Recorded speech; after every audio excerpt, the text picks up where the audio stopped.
Welcome back to It's Not You, It's Your Trauma. I'm Joe Ryan. For those of you who are new here, we don't have advertisers on the podcast. We do have a subscription model. Half the episodes are free.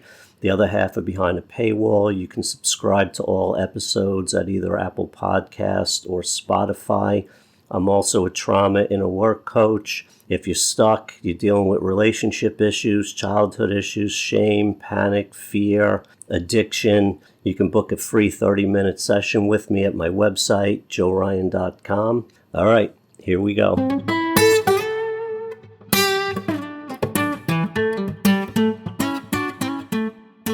Did you ever ask yourself what you're really afraid of? What the big fear is? That anxiousness, that panic in your body? You're afraid of your body reactions. And you keep 7 steps ahead of them. You keep busy, you numb out with phones, alcohol, drugs, sex, whatever it is. For us to recover, we have to start getting comfortable with the uncomfortable feelings in our body. We avoid people, places, and things because we don't want to be triggered. You know, people with ADHD, anxiety, panic attacks, they don't want to socialize because it's overwhelming, because they don't feel safe. You got plans to go out, you will run the entire evening through your head 7,000 ways to anticipate anything that may go wrong and how you can prepare for any way to react, to keep yourself safe. And by the time you figure it all out, you're too exhausted to actually leave the house and go out. The thing that we want most, and is the same thing that we fear most, it's connection. Connections to other humans. So you come from trauma, neglect, and abuse. Connection is what you desire most, but it's also what you fear. And if we don't have a good connection to self, if that connection to our body, mind, and soul is broken, which basically we keep away from our feelings. And when we have intense feelings, the first thing that'll happen is we start to go to thought. Thought is a pacifier for uncomfortable feelings in our body, and we start ruminating. We think if we can figure it out mentally, it'll go away emotionally. We have to just allow ourselves to feel as bad as we feel. We need to meet ourselves on our own pain level. Avoiding the pain just makes more pain. Avoiding the fear just creates more fear. And the more that you avoid dealing with the feelings in your body, the smaller your world becomes. You stop going out as much. You stop interacting with people. You know, and the big part is if you go out, you know, you finally takes you, I don't know how long it takes you to get comfortable after you go out, but if you're like me, I got to settle in. I got to analyze the room. I got to look for threats. And it's not even consciously. It's just the way my mind works to soothe my body. And then once you settle in and you have a good time, it's usually time to go home. But we tend to watch ourselves from behind. We're not really living within our body. We're watching ourselves, what we say, how we act. And then if we don't do it perfectly, we go home and we'll ruminate for hours and days and weeks. And we fall into shame because we said something that didn't hit the mark that we wanted, that wasn't perfect, or somebody gave us a look that wasn't the mirror that we needed. We wanted something positive for what we had said, but somebody disagreed, and you can see it on their face. We're just hyper vigilant, paying attention to everybody and everything around us, that we're not in our bodies. This is the big problem. We have to get back into our bodies and tame that beast. When abuse and neglect happen when you're younger, you get stuck at that age emotionally.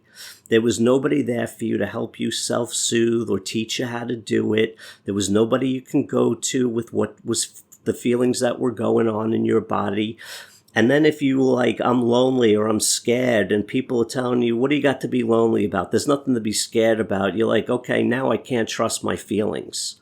So you start to separate and disassociate from them, and you tuck them neatly away deep within yourself, and you adapt around it because that's what you had to do to survive. But for us to heal, to recover, we have to go back in emotional time to those places of abuse and neglect.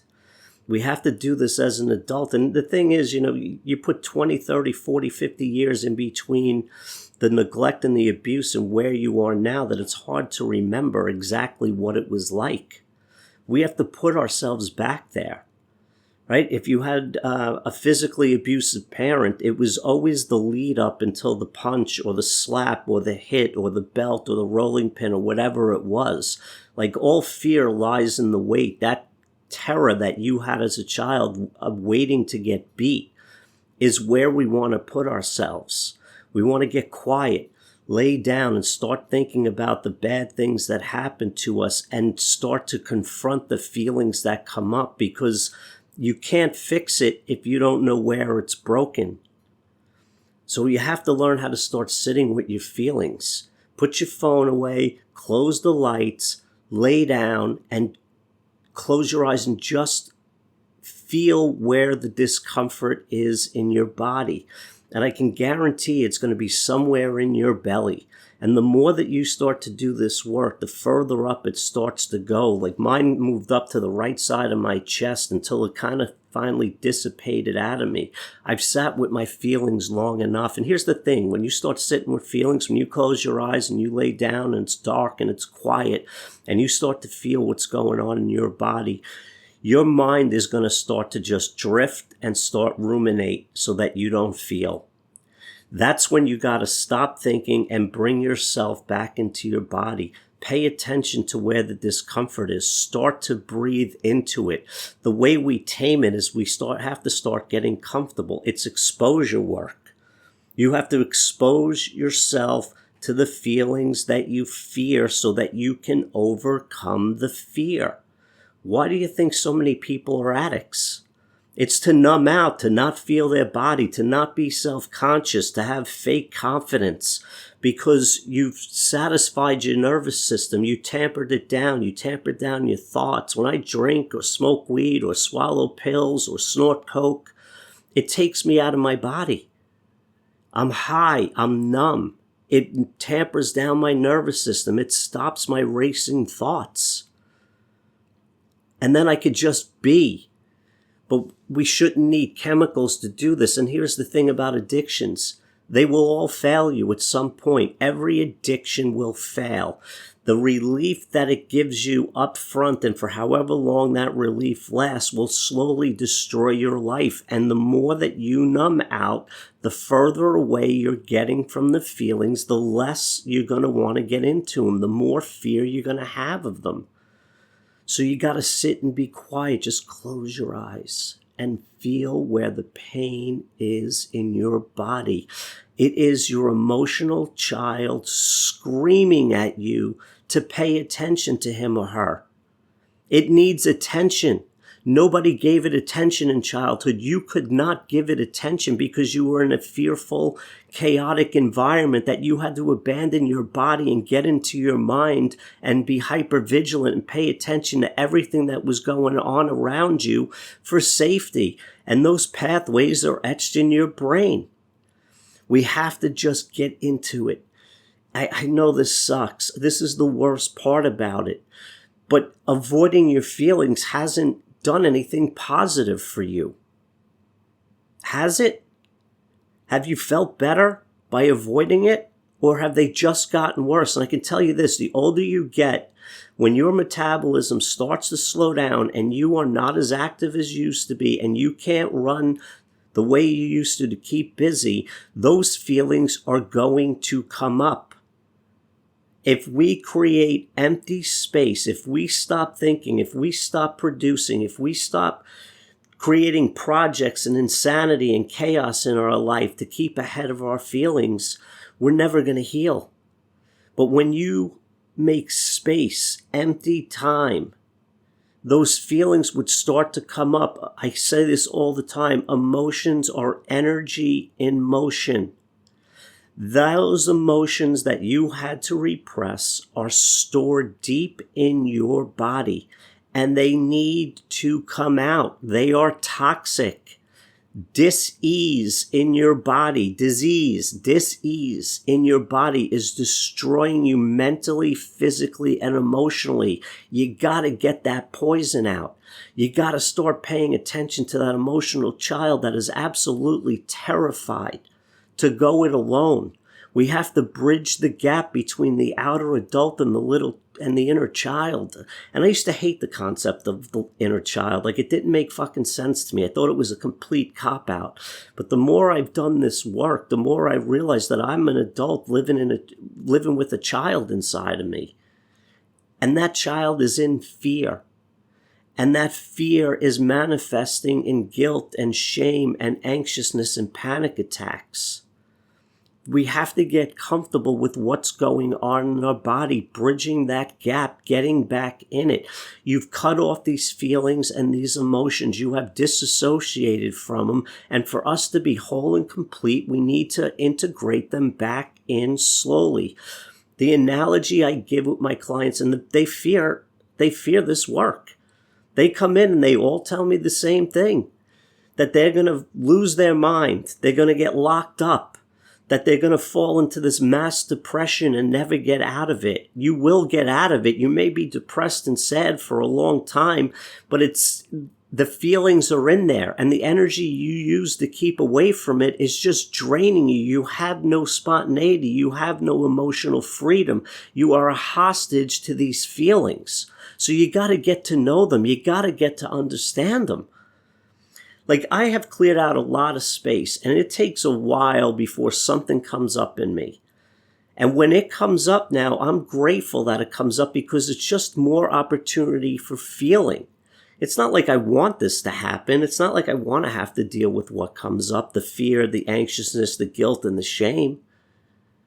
But it's telling me that you're not whole and complete until you can start to figure out what's going on. And how do I figure it out? Not by avoiding it, not by obsessing about it, by getting comfortable with it, to understand what caused this to come up now that I've cleared out this space. And I have been, symptom-free for 3 weeks.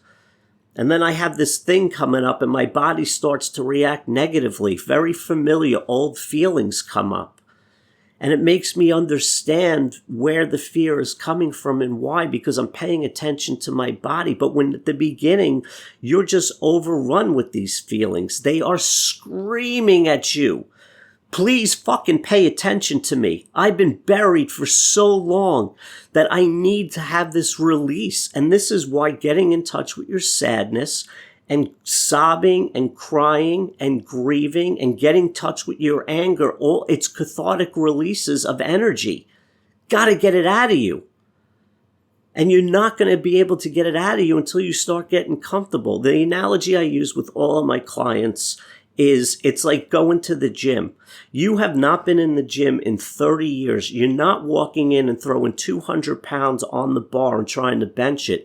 You're going to come in and you're going to start with the bar. And you're going to keep lifting the bar until it gets comfortable and easy. And then you're going to go throw 5 pounds on each side. That's the way we start doing this work. We don't go to when we were molested. We don't go to when we were beat. We don't go to the worst things that happened to us because we can't handle it. It is way too much. It is going to be overwhelming. So all we need to do is just close our eyes and feel what's going on in our body for a minute, 3 minutes, 5 minutes, 7 minutes, and keep working on it and building it up. I started at a couple of minutes and I got it up to 5 hours.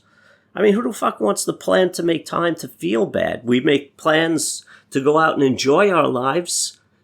We continue to avoid ourselves. We don't know who we are because we don't pay attention to what's going on in our body. How could you be empowered? How can you be strong?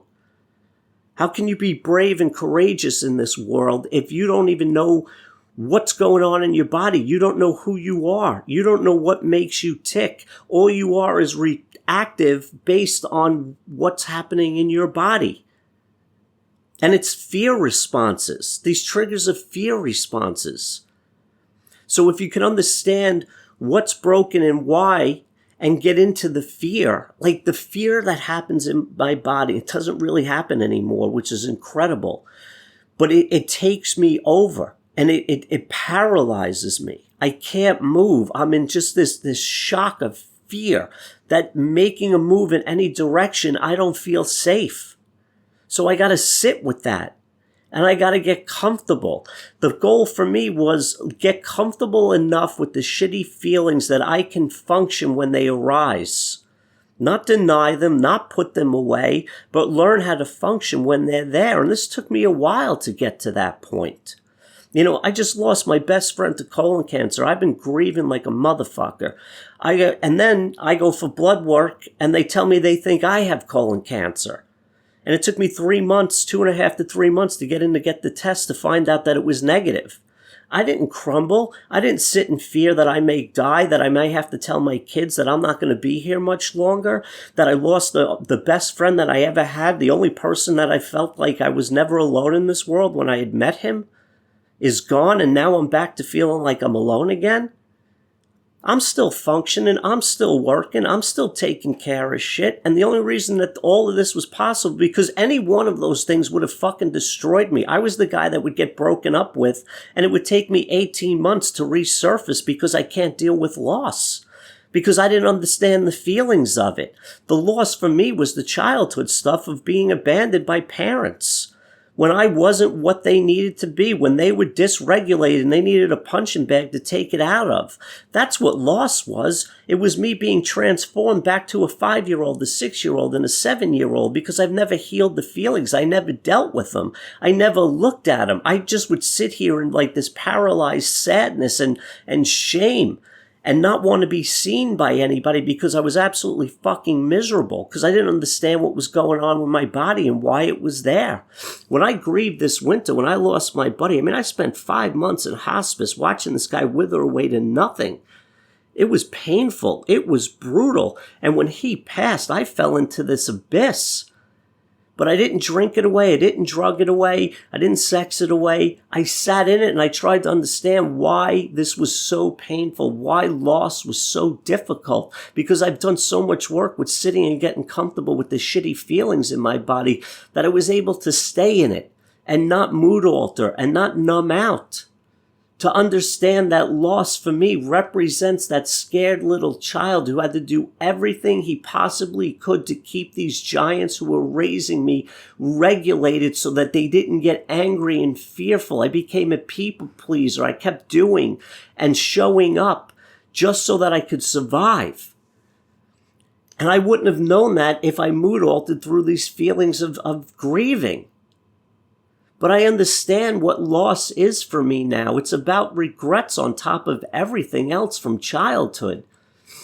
That I lock people out of these places inside of me because I'm afraid of being vulnerable with close relationships because if I get disappointed, I don't feel like I'm going to survive because it's loss. And I've kept this buddy out of that place for a long time.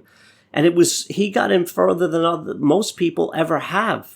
But the regrets I had through grieving this was because I wasn't well enough to open up to be vulnerable because I felt like I couldn't handle disappointment and loss. And then I lose him, and there was a whole life that could have been lived between the two of us that I wouldn't allow to happen because of emotional fear of loss. So you got to get comfortable and understand why things are painful for you. Why is loss so difficult? You get into these relationships and fear starts to kick in. We want the connection, but we fear it because we don't know how to manage it. We don't know how to set boundaries because when that fear starts to come up in relationships, we weren't allowed to set boundaries in childhood. So it's hard to do it in adulthood because all of that fear comes up of saying no and possibly getting emotionally abandoned when you're 5 and 7 and 9. That shit doesn't go away until you start to relive it and understand it. So you got to learn how to sit with these uncomfortable feelings and just take your time. There was a point where I would schedule time to feel bad once a week. And I would just sit in my feelings. And that was the goal for the entire evening. And it was painful and it was difficult, but it led me to answers. You can't fix what you don't know is broken. And how are you going to figure out what's broken if you keep avoiding the issues that live within you? Your little boy and your little girl are fucking terrified and they don't know how to self-soothe and they don't know how to manage their emotions and their feelings. So as an adult, it has now become your responsibility to get in touch with that emotional child that is stuck in fear and shame and guilt and humiliation. and go back and grab that kid's hand and fucking loving yourself is allowing yourself to feel the shitty feelings in your body. And I know that sounds insane because if it's torturous, but that kid needs some love and needs some attention. It needs some care. It needs some nurturing. This is vital in recovery. And once you realize that you can do this and you build up that strength, like the gym analogy, you do it for a couple of minutes and then you keep adding on more and more and more and more. And before you know it, eventually you will start to get answers. Those light bulbs will go on and you will connect the dots back to where it all went off the fucking rails for you. But avoiding it is just going to keep you in fear, panic, shame, guilt, and humiliation, and most of all, self-hate. Gotta feel it, feel your way out of it. Gotta get that energy out of your body, and the best way to do it is to go into your sadness, meet yourself on your pain level, and let that kid cry because he wasn't allowed, she wasn't allowed to cry, and feel her feelings or feel his feelings when he was a child. And that's what he and she needs most of all, is to feel as bad as they feel and start to grieve yourself back into a healthy way of being. Thanks for listening. You can contact me at joeryan.com. Follow me on Instagram at joeryan. And if you want, you can leave us a review on iTunes. That'd be great. All right, take care.